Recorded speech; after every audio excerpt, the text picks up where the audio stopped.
Welcome to Stoic Conversations. My name is Caleb Ontiveros, and today I am speaking with Massimo Pigliucci. Thanks for joining. Thanks for having me. It's a pleasure. And we'll be talking about your new book, How to Be a Happy Skeptic. Of course, you've written on Stoicism, edited several works on, I believe, distinguished philosophy of science, but also, Yes. of course, philosophies of life. And the most recent work is exploring skepticism, a good topic, of course. So perhaps we just start from the top. Who are the skeptics that sort of inspired or motivated this work or your exploration of skepticism generally? Yeah, that's a good question because the word skeptic today tends to have a pejorative meaning, a negative connotation. A skeptic is somebody who doesn't believe anything, who's always saying, no, I don't think so. Or worse, in recent times, a skeptic is a denialist, like, a vaccine skeptic or a climate change skeptic or something like that. That's even worse. But the original word in Greek is skeptikos, which means inquirer. So somebody who has or tries to keep an open mind about things and asks questions and pursues inquiry, which arguably is something that we should all do in whatever we do in life. Now, in antiquity, in Greco-Roman antiquity, there were two major schools of skepticism. One was referred to as the Pyrrhonists, after Pyrrho of Elis, who was a rather mysterious figure. We don't really know much about Pyrrho as an actual historical figure. And then the academic skeptics. Academic because they actually were members of Plato's Academy. Plato had been dead for several decades at that point, but the Academy went through a skeptical phase for a good period of time where they embraced the notion of skepticism. So let's first of all, I guess, talk about the difference between these two schools.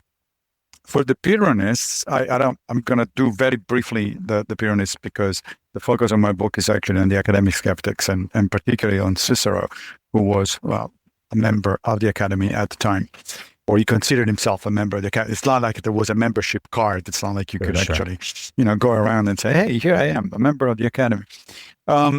But he considered himself an academic skeptic. So the Pyrrhonists, however, important historically. They are the first group of skeptics. They preceded the academics by a little bit, not much, but a few decades. They basically believed that the most wise position we can take about things is, especially complex issues, is what they call the suspension of judgment. They said, look, when it comes to things like, does God exist, for instance, or what is the nature of the world, or what is a good life consist of, all those kind of things. These are big questions, and you can easily imagine somebody defending one position and then somebody else defending another position just as well. And so since there is really no way to determine these kinds of issues, then we should suspend judgment. We should engage in what they call the aporia, which literally means suspension of judgment. Why? Well, because if we suspend judgment about these things, we don't attach our identity to these sort of questions. And so we're going to live a very tranquil life. We're going to be serene. We're going to achieve ataraxia, which is the word that the Greco-Romans used for, or the Greeks used for tranquility of serenity of mind, right? Now, you cannot suspend judgment about everything, however. Right, so I can't live a life if I suspend judgment about everything, because then I don't know. I'm never sure about anything that it's going to happen. I'm not sure where I put my pots in order to cook my meals, or I'm not sure where my office is in order to get to work and that sort of stuff. Right, but the Pyrrhonists, of course, were not that kind of skeptic. In fact, arguably nobody is that kind of skeptic. They thought that for most ordinary things, for most things in life, you follow essentially common sense. So you do the things in agreement with whatever society you're living in, as they say, when in Rome, do like the Romans, and when in Corinth, you do like the Corinthians. So you follow whatever customs and habits of the society you live in. If you need technical expertise, you go to people who know what they're doing. So if you want to learn a musical instrument, for instance, you go to a musician. If you need your teeth to be taken care of, then you go to a dentist. That sort of stuff. And then otherwise, you trust your own feelings and your senses, right? So if I see you on the other side of the street, I'm going to say hi because I think it's you. Now, could I be hallucinating? Yes, I could. I could be mistaken. That's true. But, other things being equal, it's very likely that it's actually you. And so I'm just going to say hi.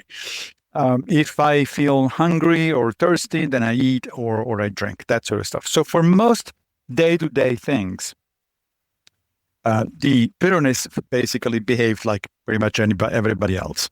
But when it came to big questions that are either what we would today call science or metaphysics or ethics, things like that, things that are not evident, as they put it, it's not clear what the answer is, then the best option is to suspend judgment. Now, this sounds very good, except that the result is a pretty boring life if you think about it. So for one thing, you're not going to have any kind of, science or philosophy or ethics or anything like that because you're suspending judgment on these things.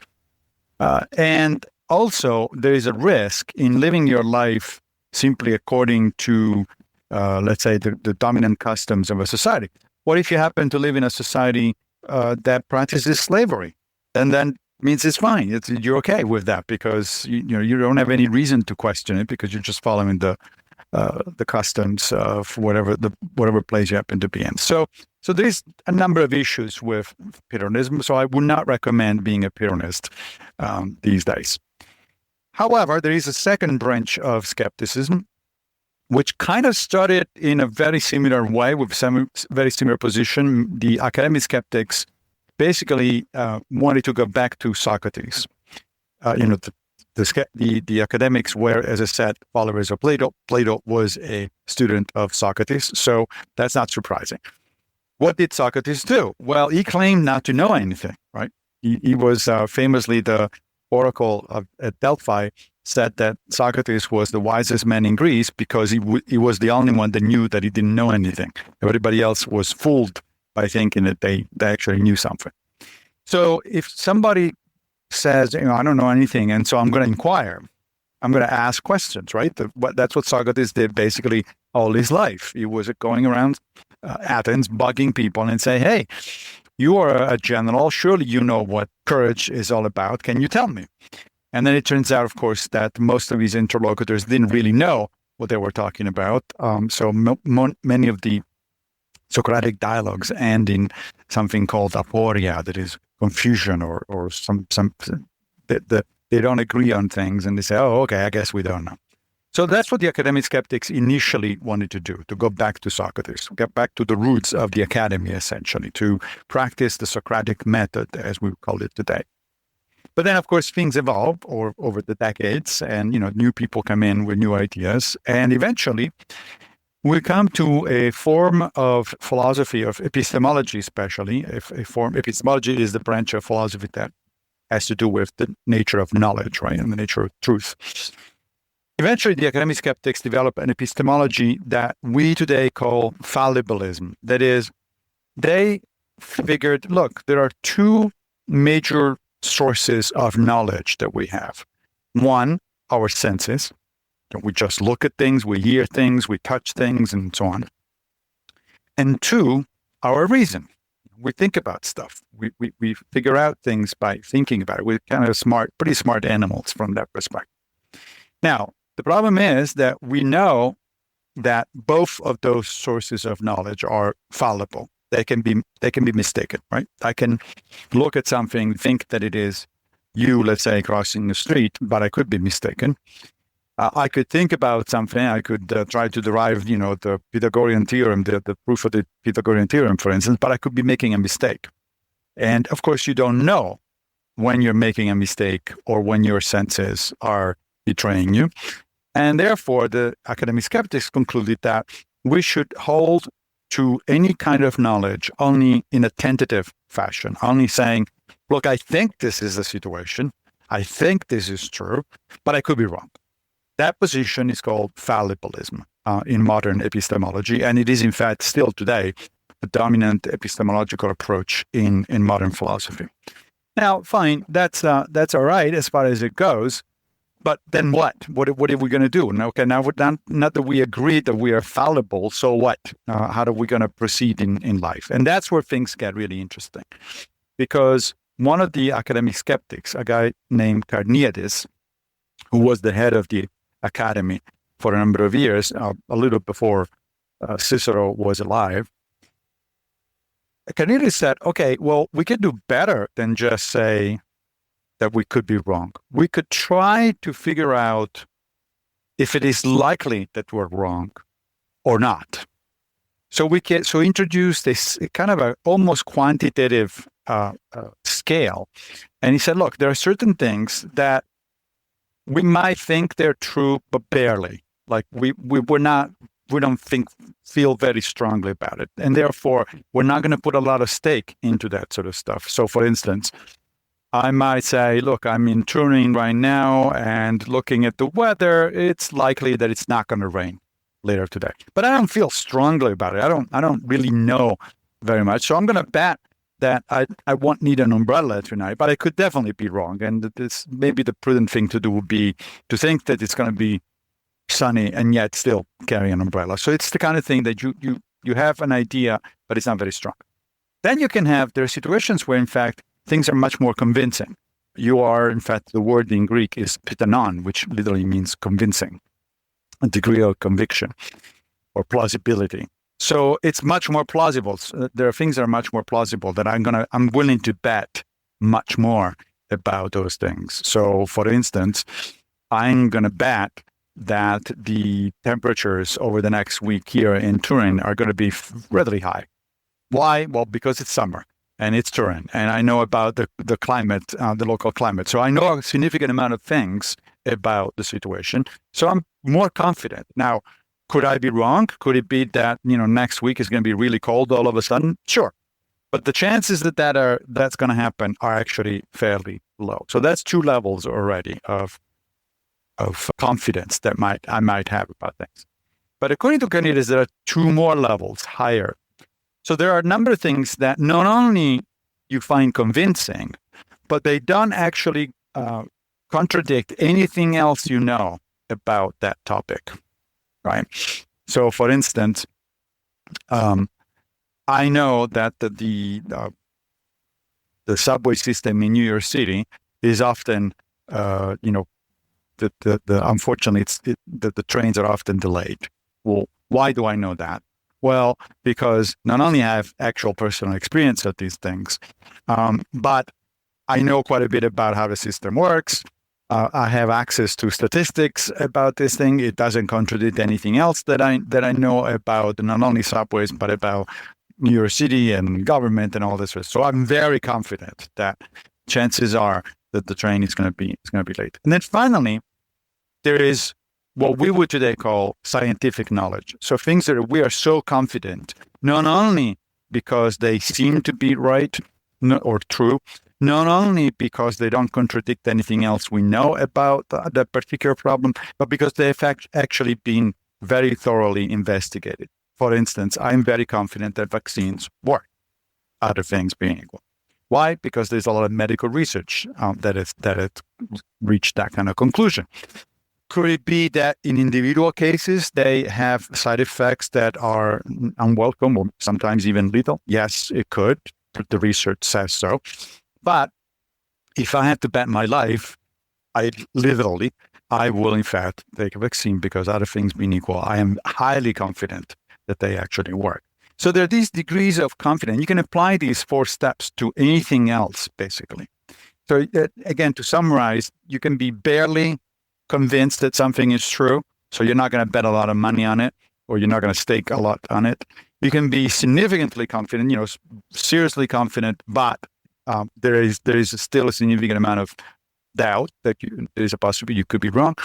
Or you can be very, very confident because the notion also agrees with everything else you know. Or you can be exceedingly confident because the notion is the result of very thorough investigations. Notice, however, I haven't said that I'm absolutely certain of anything. Right? And that's where the skepticism comes in. So Carneades and later Cicero said, you don't need certainty. Philosophers and scientists and even regular people are obsessed with certainty. We want to know things for sure. We don't want to be wrong, right? And Carneades and Cicero say, well, sorry, that's just not the way the world works. We're fallible human beings. So the best we can do is to assess the likelihood that something is in fact true and then act in consequence. Now, I said a minute ago that the word that Carneades used was pitanon, which in Greek means convincing. Cicero translated that word in Latin, and in a stroke of genius, he translated it as probabilis, from which we get probability. Right? So the ancient skeptics anticipated essentially what we today refer to as probability. When we say that certain things are probable or not, we mean something very close to what the ancient skeptics thought. And so the basic idea is any problem, any issue that you are contemplating, just ask yourself, what is the probability that you're correct or incorrect about this thing, and then act accordingly. If the probability is very high that you're right, then go for it. If the probability, on the other hand, is lower, then it's a matter of what is at stake, right? If it's your life, then don't act. If it's a matter of, carrying the umbrella out tonight, then sure, you can take a risk.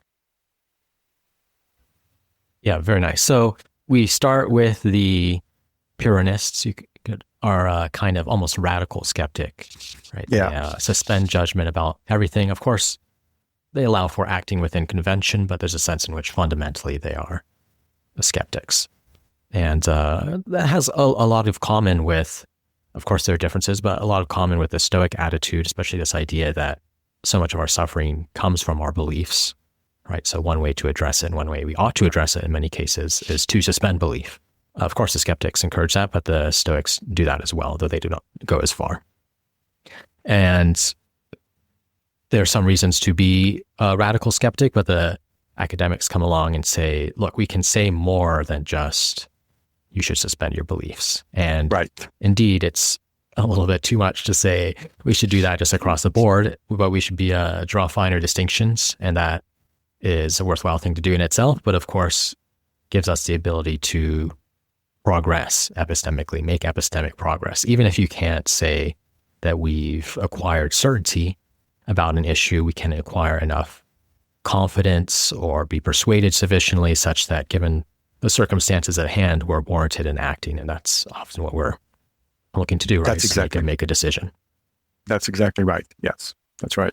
Now, you mentioned, the notion that didn't go that far. And that's interesting because there was actually a conversation going on over decades between the Stoics and the academic skeptics about the nature of human knowledge, right? So the Stoics thought that at least the sage, the ideal Stoic, the ideal reasoner, would never be wrong because he could look at something and discern a mark of truth. That the notion was that the Stoic can look at certain things and actually be not only confident, but sure that something is true or something is not the case. The Stoics had this notion of cataleptic impression. Catalepsis means grabbing, so it's an impression that grabs you and you cannot deny it, right? An example of a cataleptic impression might be, I look out of the window right now and it's sunny, right? So it's the day, we're in the middle of the day. It's hard to convince myself that it's night.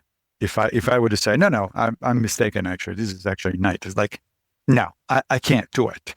Epictetus, one of the Stoics, in fact, says, try, give it a try. You go out in the middle of the day and see if you can convince yourself that it's actually night. You can't. Why not? Because it's a cataleptic impression. It's an impression that it's impossible to deny. Now, the problem, however, even the Stoics admitted that unless you're a sage, you might sometimes think that you're having a cataleptic impression, but you could be mistaken, right? So, for instance, I'm pretty confident that it's sunny outside and it's in the middle of the day, but I could in fact be hallucinating. I might be having a lucid dream, or maybe, I'm in Turin, which is one of the, used to be the capital, the film capital of Italy. So maybe somebody actually out there is making a movie, and they're turning on the lights in the set, and it looks like it's day, but it's actually, evening. So unless I am a sage, I cannot actually tell. Even an impression that it seems impossible to deny, I might actually be mistaken about that.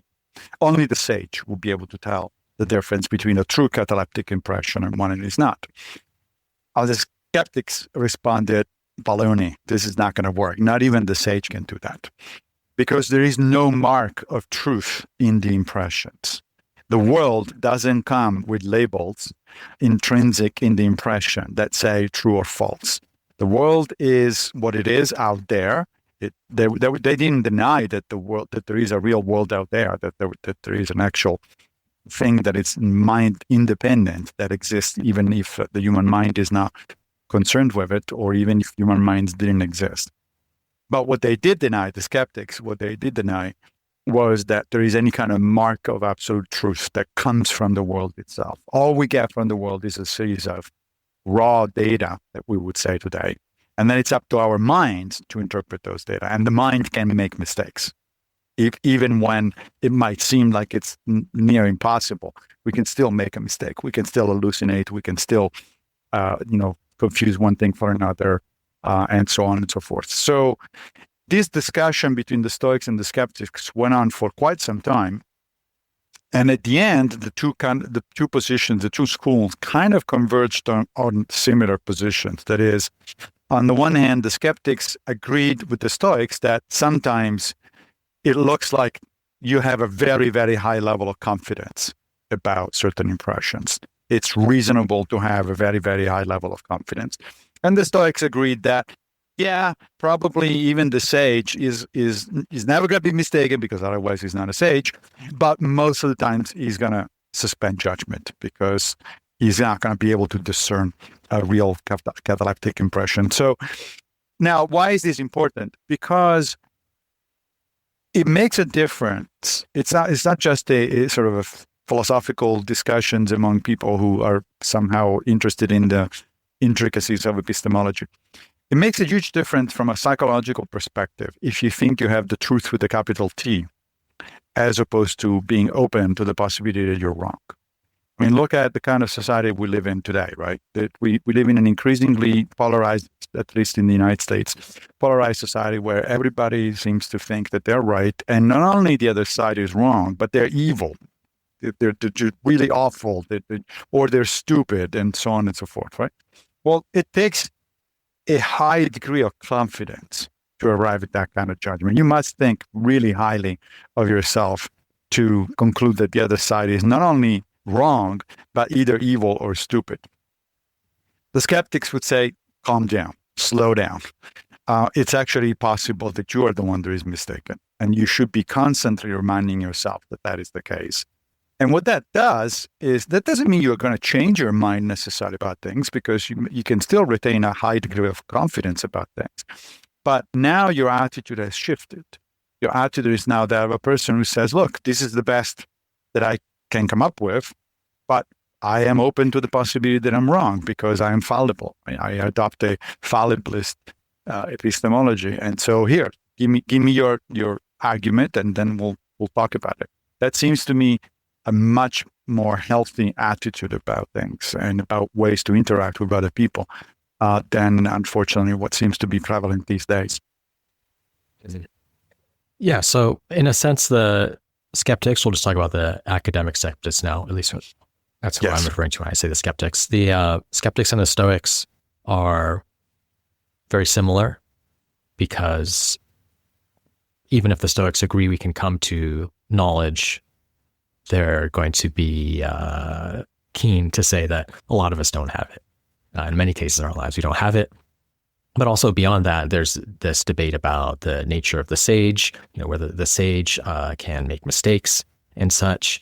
And of course, the Stoics, they are going to say you're most likely not a sage. Sages come, they're as rare as the phoenix, of course. So they can practically, as a progressing Stoic, one can look a lot like a skeptic who's moving through life with, Correct. say, different probabilities attached to their beliefs and trying to get closer to that standpoint of knowledge, but perhaps never reaching it. But of course, making progress in the same way a skeptic would, and trying to avoid making mistakes of coming to, believing that something has got 100% got to be the case when it is, in fact, not the case.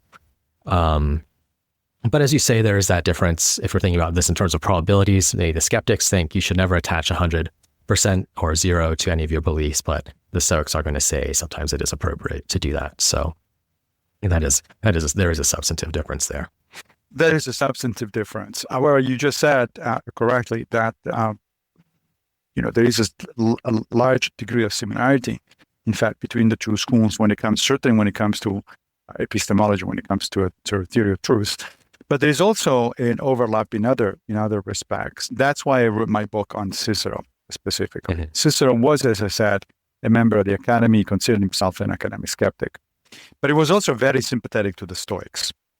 He wrote entire books that were about Stoic ethics, for instance. In one of the most important ones was on duties, the Ophices, which he wrote because he was inspired by a similar book written by a Stoic, by one of the middle Stoics, Panaetius. And in fact, Panaetius, you mentioned the sage again, Panaetius himself was pretty skeptical, shall we say, about the sage, because the story goes that one of his students says, "So what do you think the sage would do in this particular case?" And Panaetius' answered was, "Well, as far as the sage goes, we don't know. But as far as the two of us are concerned who are not sages, now let's try to figure that one out, right? Let's try to figure out the reality of the situation where we're not really sages, and we shouldn't really indulge in sort of speculation of that sort." So now Cicero can be skeptical and critical of the Stoics. For instance, in another book on divination, the Divinatione, he is very critical of the Stoic take. The Stoics believed in divination. The Stoics thought that you could, that astrology, let's say, worked, that you could look at the entrails of animals or the flights of birds and stuff like that and tell the future. That sounds silly to us today, but there was a reason why they believed that kind of thing, right? So for the Stoics, the whole world was regulated by a cosmic web of cause and effect. And so the reasoning was, if everything is connected to everything else, then it stands to reason that I can look at any particular aspect of that web and then reconstruct the rest. Right? So I could look at the entrails of an animal. If they're causally connected to future happenings, then I should be able to predict those future happenings. That reasoning is not as silly as it may sound, because it is the same approach that modern science uses, right? We're looking at certain parts of the web of cause and effect, and we're trying to infer other parts of the same web. Now, however, we don't go and look at the entrails of animals or the flights of birds, because we know that they may be connected to the rest. I'm sure they are at some level, but not in any way that it's actually useful to make predictions for the future, right? Now, Cicero wrote the Divinatione in order to basically debunk divination and astrology. And he does that very systematically. So he criticizes the Stoics in a very systematic way, so much so that the Divinatione is considered to be the first book ever written on pseudoscience for all effective purposes. And let me give you just one example, because Cicero writes not only very well and he argues in a very cogent fashion. He was a good philosopher. He was also a lawyer. So he knew about cogent reasoning. But he also has a sense of humor bordering on sarcasm. And so let me give you an example of how he goes about it, right? So at some point during the First Punic War, against the Carthaginians, the Romans lost a major battle. They were massacred in a place in southern Italy called Cannae. And the memory of this loss was so impactful, it was so great that the Romans for generations referred to the defeat that they suffered at the hands of Hannibal at Cannae as a traumatic event. So Cicero picks up on this and says, right, so according to astrologers, of course, all the people that have the same horoscope should have the same fate. Now, did all the Roman soldiers who died at Cannes had the same horoscope? They were actually all the same signs? Probably not, right? And not only that, but there were lots of people who had the same horoscope at those days and didn't die at Cannes. So how does that work? Right. So it goes on and on like this, and demolishes the whole idea of divination, astrology, and so on and so forth. So the point is that Cicero can be both very friendly to the Stoics. He takes on board whatever he thinks the Stoics got right, mostly the ethics, but he rejects other things that he thinks they got wrong, and that is the advantage of the academic position. He says in another book called Academica, where he explains the position of the skeptics. He says, the advantage of being a skeptic is that I don't have to hold or to any particular notion forever, no matter what, right? If you show me that I'm wrong, I'm going to say, thank you, right? I've learned something. I've improved. I'm moving on now, right? As opposed to stubbornly defend the indefensible, which is unfortunately what most people do when somebody points out that they're wrong about something. So there is something liberating, he says, about being a skeptic, because your identity, your self-worth doesn't depend on being right. Because you say from the get-go that you admit from the starting point that you could be wrong. All you're saying is this is the best of what I can do, and please, by all means, if you think I'm wrong, correct me. I'll be very happy to be corrected. So Cicero is the positive model, I suppose, of skepticism, and shows that in a number of his works. We had some episodes on the book On Ends, which is, I think, a good example of this kind of thinking, where he considers different life philosophies, Epicureanism, Stoicism, a version of Aristotelianism, and clearly knocks down Epicureanism. You can tell, though he thinks there's something useful about the philosophy. Epicurus said some good things. He's not tempted to be an Epicurean. Right. And then gives us a gentler treatment to the Stoics, but still points out their flaws, along with some of the flaws of Aristotelian, a variety of Aristotelianism that he's also tempted to. I think the work ends almost in an unsatisfying way. It's almost an aporia, right? You want to label him. Is he a Stoic? Is he an Aristotelian of some sort? What is his proper philosophy? But of course, he has the skeptical approach, which is more, one could almost say, a method of approaching questions without feeling the need to settle down into a dogma, as it were. That's right. And in fact, you're correct. The legibus, the finibus. Legibus is another word by Cicero. The finibus bonorum et malorum, which is a great title, right? It means on the ends of good and evil.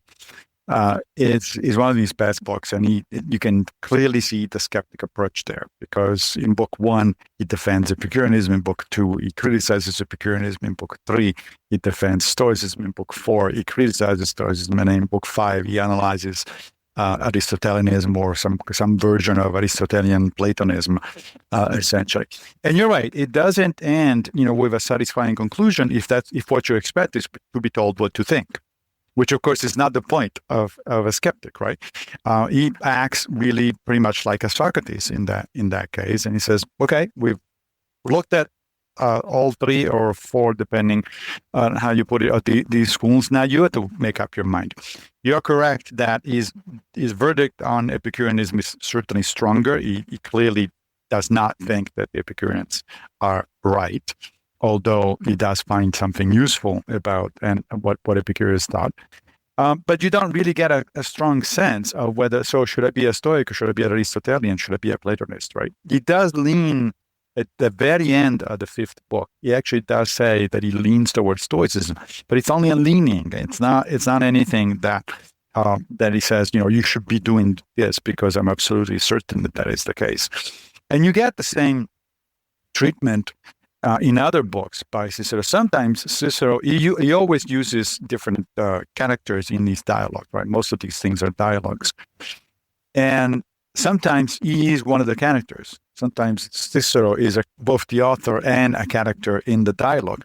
But never make the mistake of assuming that what Cicero, the character, says is actually what Cicero, the author, thinks, because that would be a mistake. That there is no reason to think that that's the case. He even uses himself as part of these exploration of different possibilities. And so it's interesting because, as you say, most modern readers would find this kind of approach disturbing and unsatisfying, because let's say, well, I want to know the answer. What is the answer? You get to the end of the book and say, now what? But of course, it's exactly what happens, as we were saying at the beginning of this conversation, with the Socratic dialogues, right? Socrates himself almost never gives you an answer that is, definitive and final and all that sort of stuff. You can sometimes tell which way he's leaning, because there are some answers that he clearly seems to be more happy with than others. But at the end of most of the Socratic dialogues, the result is in fact aporia. And you might say, but why is aporia, which means confusion, as I said before, why is that a welcoming thing? Why is that a good thing, right? I don't want to be confused. I want to have clear ideas. But the notion is that that's the problem, that too often we think we have clear ideas about certain things, but in fact, we're likely mistaken. And so the first step toward wisdom is to unclear our ideas, to make ourselves more confused, to acknowledge the fact that there are, in fact, multiple positions, multiple ways of looking at things, to acknowledge the fact that we might be wrong about certain things. That opens up our minds to new possibilities. And then eventually we may or may not settle on things. As I said before, to be a skeptic means to be an inquirer. So you do want to inquire. You don't want to stop at the aporia, right? You want to keep going. But the aporia becomes a first step to make sure that you clear your mind of all the cobwebs, basically, and you're free to actually pursue the inquiry, as opposed to be sure already that you have the answer. Absolutely. So I suppose with skeptical positions, there's always a question, how skeptical does one go? Where does one land? At least one still has that question. So if you think about the ethical case, the Stoic view about virtue being essentially the only good for all practical purposes, and they have this view about virtue versus indifference and such. Cicero doesn't exactly agree with that, but the views he seems tempted toward clearly put virtue on a pedestal. It's probably required for a good life. Aristotelianism, the different Platonist type views, and of course the Stoics are going to hold that this is true. A lot of his arguments against the Epicureans is that you guys don't take this seriously enough. On someone's tombstone, you want to say he was a good man or she was a good woman. You don't want to say, this person knew how to have fun or something like this. Right. Or had a lot of money. In some cases, they had a lot of money, exactly. or had a lot, experienced a lot of pleasure. Yes, that's right. So Cicero himself probably is not sure, and that would be fitting, right? He is very, very confident, as you say, that virtue's got to be there. It has to be either the highest good, or definitely one of the true goods, right? He's not as confident as the Stoics are that virtue is the only one. For instance, there is one other good that he thinks the Stoics don't value enough, and that's friendship, right? Now, to be fair, the Stoics also think that friendship is important. It's one of those definitely preferred indifference in life.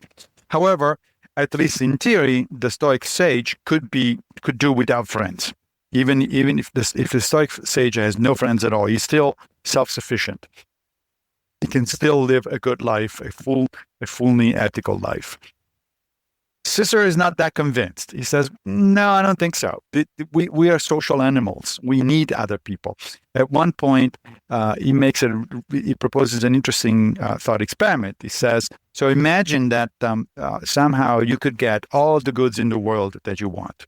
All the riches, all the palaces, all the material goods, anything, and health and all that. But you have to enjoy that on a deserted island, just by yourself. Would you do it? Would you accept the bargain? And he answers no. He says, no, I'd rather have much less, but have friends to share it with, than have everything and be alone for the rest of my life. So, of course, both positions have advantages and disadvantages. There is something to be said for autarkeia, for self sufficiency, right? Which is an ideal that both the Cynics and the Stoics held in high regard.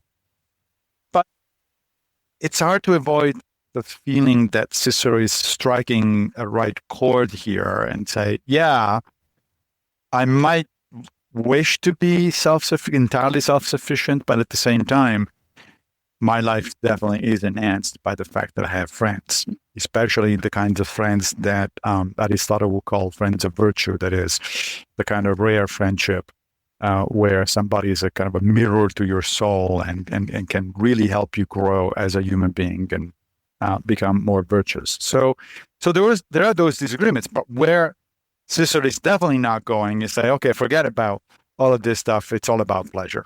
Right there, he definitely doesn't go there. Right, he doesn't. The Epicureans, you can argue that also valued friendship, but they seem to value friendship in a very instrumental fashion. That is, I value a friend because the friend brings me pleasure. Right, and that's not what Aristotle will call a true friendship. That is not the kind of friendship that either Cicero or the Stoics are talking about. It's just friendship of pleasure. It's something that, which you would expect from a hedonist, I suppose. So there are different ways of looking at any particular challenge, such as the one posed by the notion of friendship. The Stoics, the Skeptics, the Cynics, and the Epicureans really look at them differently, and we can learn something from all of these schools precisely if, to the extent that we open our minds and say, okay, I provisionally think of myself as a Stoic, but let me hear what the Epicureans say, or let me hear what the Platonists say, right? So another figure that comes pretty close to the approach that Cicero uses is actually Seneca. Now, as we know, Seneca was a Stoic, not a member of the Academy. He writes about a century after Cicero. He refers to Cicero several times. If you go through Seneca's writings, the name of Cicero pops up a number of times, usually in a positive fashion. But Seneca himself does these kind of thing where, if you look at the letters to Lucilius, especially the early ones, he ends almost every letter with what he calls a gift that is given to Lucilius. And that gift usually is a quote from another philosopher that he wants Lucilius to meditate about and to reflect on, right? And that quote is usually from Epicurus. And we don't even know whether Lucilius was a real person or a fictional character, but at some point, the idea is that Lucilius must have written back and say, hey, we're Stoics. Why the hell are you quoting Epicurus constantly to me? And Seneca responds, well, I venture into enemy territory not as a traitor, but as a scout.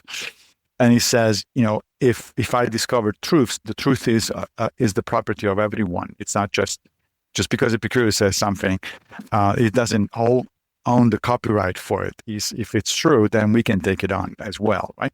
And that actually is a skeptical attitude. In the book, my major goal as you know, I consider myself a Stoic or a Stoic practitioner. But in the book, what I try to do is to articulate a notion that a better version of Stoicism is skeptical Stoicism, is essentially what Cicero himself was practicing, because even though he considered himself a member of the Academy, for all effective purposes, he agreed on the Stoics, 90% with the Stoics 90% of the time. And certainly in practical terms, in terms of the ethics, he certainly tried to act in his own life as a Stoic. This is clear in the book because even though the book is about Cicero's philosophy, and in particular about how we in the 21st century can learn lessons from Cicero's philosophy, there are also these little intermezzi, as I call them, these mini chapters that are about Cicero's life, because Cicero is one of those interesting and rare characters where you can literally see almost every episode in his life, he's definitely trying to implement his own philosophy, and vice versa. He's modifying his philosophy, he's improving his philosophy on the basis of his life experience, which is what we should all do, right?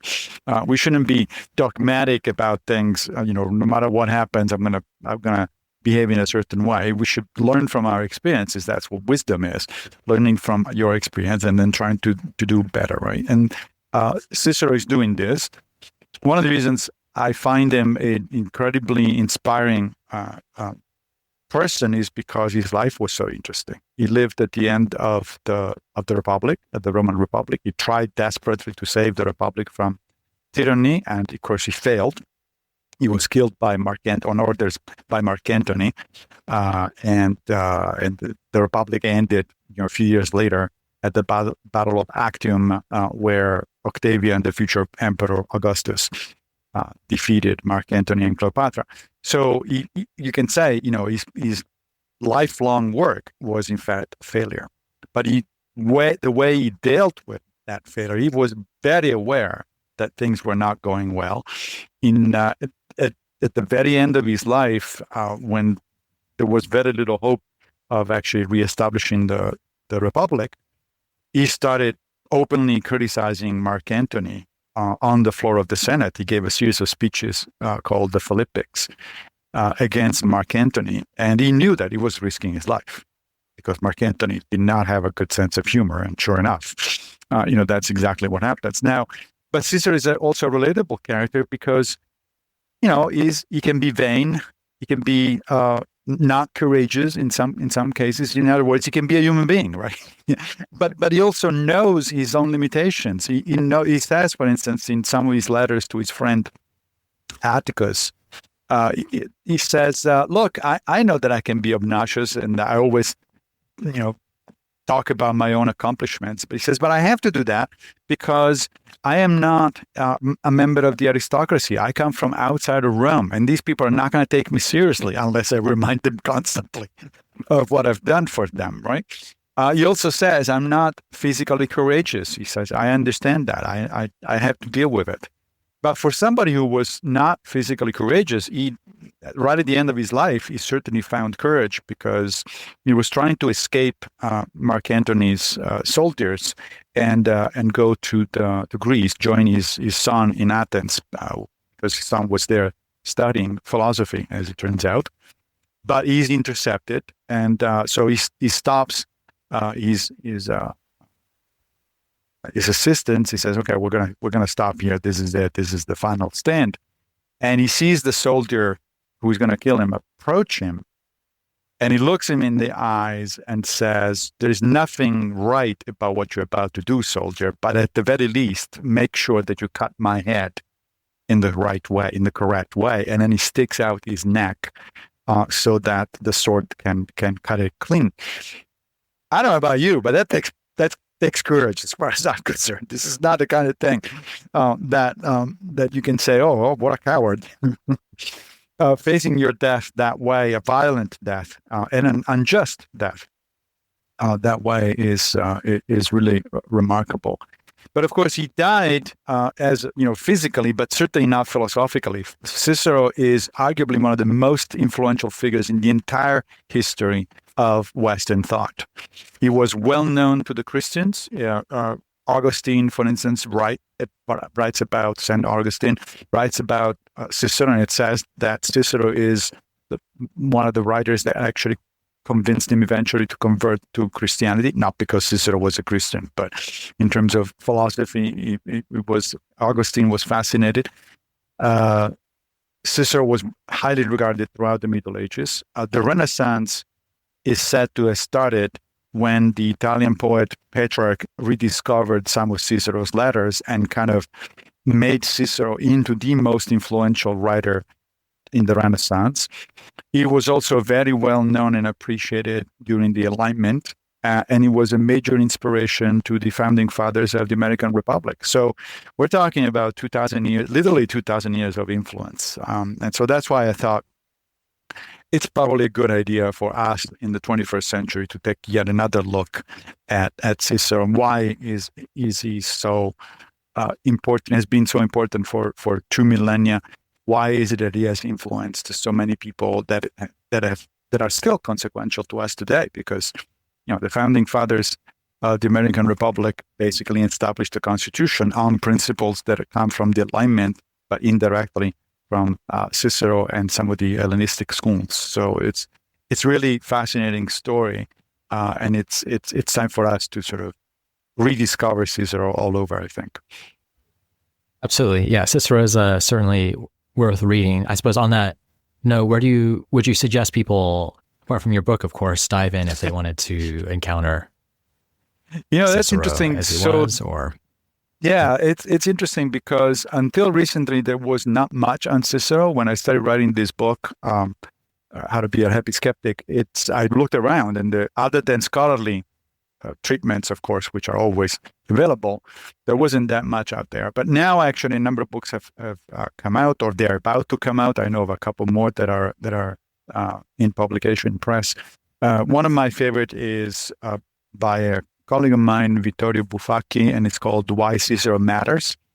It came out last year, and it's a reanalysis of some of his, mostly about Cicero's political philosophy and why it is so important for us, because Cicero talked about, again, the structure of the Roman Republic, and he put it in terms of checks and balances, in terms of, how to have a republic function as opposed to sort of devolve into a tyranny. So Vittorio's book is, I think, very important. There are also new translations of some of the classics by Cicero, and people can look them up. But in the last couple of years, there've been new translations of, for instance, De Officiis, which I mentioned earlier, on duties. And on duties in particular is a really important book because it's about how to be a good citizen, essentially. It's an exploration of what does it mean to be a good citizen. Cicero wrote 3 books that are about how to live in a good society and how to build a good society. And I talk about all of them in my book. But of course, people should also, if they're interested, look at the original and what Cicero himself actually says. And the 3 books are on duties, about citizenship, on the Republic, which is about the constitution of a functional state, where he talks about checks and balances and elections and things like that. He ran for elections. He was a politician, of course. He'd run for elections multiple times. He won multiple elections for different political offices. And then the 3rd book is on the laws, where he talks about the structure of the laws of a state. How do we know that we have just laws? And he introduces the concept there of a natural law. That is a law that you can arrive at by way of sort of thinking about what actually makes people and societies flourish, or the opposite, what undermines flourishing. Basically, the idea is that something is right and just if it increases flourishing of individuals and societies, and something is wrong and unjust if it undermines the flourishing of individuals and societies.